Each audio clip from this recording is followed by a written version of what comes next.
Okay, we're going to look here at the definition of a double integral, and you'll notice here that the function is defined in terms of r and theta. So we're going to look at the double integral in polar coordinates. So you might think through the same definition that we did before. Essentially this is the same. We're just going to be using polar coordinates to think about our partition and our function input values. So you might think through that, pause the video for a little bit and see if you can think about all the key parts that should be part of this definition. Alright, we need to start with a region R that is closed and bounded in R2, and we need our function to be defined on that region. We need to partition R. In this case, we're going to use an inner polar partition. Okay, so I've got a region drawn over here in the xy plane, and so that would be an example of a closed and bounded region R in R2. And so we're going to suppose our function is defined on that region. And if we think about an inner polar partition, basically when we did an inner rectangular partition, we made the pieces of the boxes parallel to the grid lines in rectangular coordinates.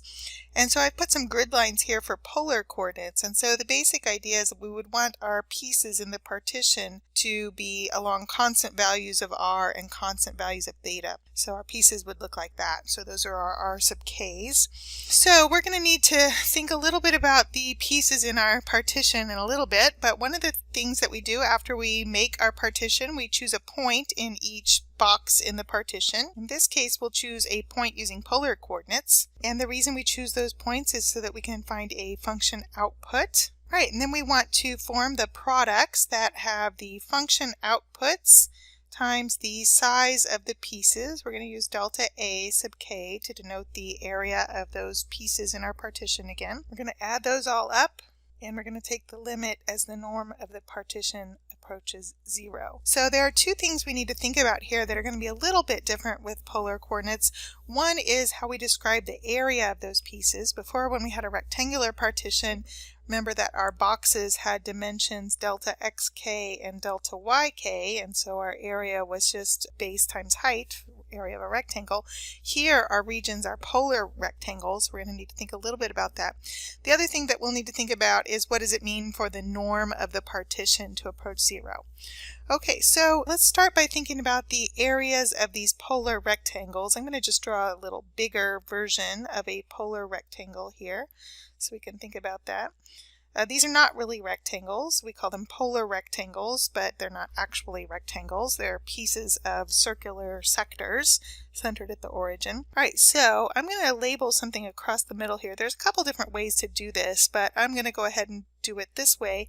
And so that value that I put across the middle there, that would be an average r. So I've got one r value, r equals some constant, and another r value here, and our average r would be the r right across the middle there. I used r bar. That is sometimes used in statistics to indicate an average. That's not a vector r, that's an average value of r. And then the other thing I want to think about here is how I might describe the area of this. In one direction here, I've got a difference between two r values, b minus a, the way I have this listed here, or our delta r sub k in that direction. And then in the other direction, I can think about that as an arc of a circle. So the length of this side here, or on the inside or outside here, is an arc of a circle. So I'm going to use s for arc length. And you might remember from trigonometry or pre-calculus that you can find the arc length of a piece of a circular sector by taking the radius times the theta, r theta. In this case, we'll use r bar and delta theta. So the delta theta would be the difference between whatever those two theta values are. All right, so the area of that polar rectangle, this is one important difference between polar coordinates and rectangular coordinates, is that the delta a sub k is going to be given by r bar times delta theta sub k, that's the delta s, times delta r sub k. And our r bar should have a subscript too, because that might be different for the different rectangles there. So this is our delta a. And then the other thing that's important to think about is our norm of our partition. Remember before we used the norm of the partition as the length of the longest diagonal, and that will work here as well. Okay, so provided this limit exists and is the same for all choices of partitions and points, this is how we define the double integral of our function on polar coordinates. One big deal important thing here is that the delta A is not going to just be delta theta times delta r. When you have a double integral in polar coordinates, your dA is going to be r dr d theta, or r d theta dr, depending on the order that's important there. But the big deal is this extra r in here. So you can think about where it comes from. It's from the area of a polar rectangle, but the other big deal thing to think about is not just where it comes from, but don't forget it there. So that's going to be important when you do double integrals in polar coordinates to remember that extra r that you're going to get in your differential dA.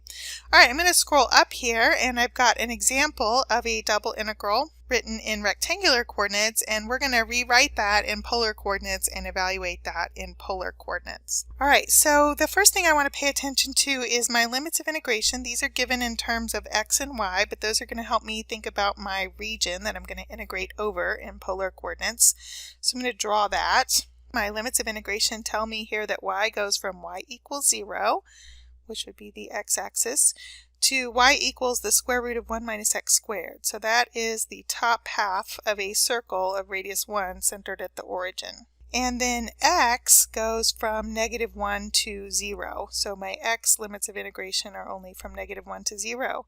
So although I go through the region in the direction of increasing y, I should enter at y equals 0 and leave through the circle. The only part of the region that we're interested in here is when x is from -1 to 0. So that's important to pay attention to. So my region is this region over here in the second quadrant. And then my function that I'm integrating is x. So when we do this in polar coordinates, we're going to have to convert that to polar coordinates. You have some polar coordinate conversion formulas that you should remember from trig or pre-calc, or we used them earlier this year. And then the dy dx, that's our dA in rectangular coordinates. In polar coordinates, we're going to use r dr d theta or r d theta dr. Alright, so I'm going to use my picture here to set up my integration in polar coordinates, and then we'll go ahead and evaluate this one. So when I think about this region being r simple or theta simple, I want to think about going through the region in the direction of increasing r or increasing theta. So when I go through the region in the direction of increasing r, I'm going to start here at the origin where r is 0, and then I'm going to go outward from the origin. Remember, in polar coordinates, you don't have to use negative r values unless it's convenient. You can just use r greater than or equal to 0. So I can go through that region in the direction of increasing r. I start at r equals 0 and I leave at the edge of this circle here. And so that circle is radius 1, so that is r equals 1. So I can set this up with dr on the inner integral. This is an r simple region. So r will go from 0 to 1. My function that I'm integrating, x, is r cosine theta. And then my dA is r dr d theta or r d theta dr.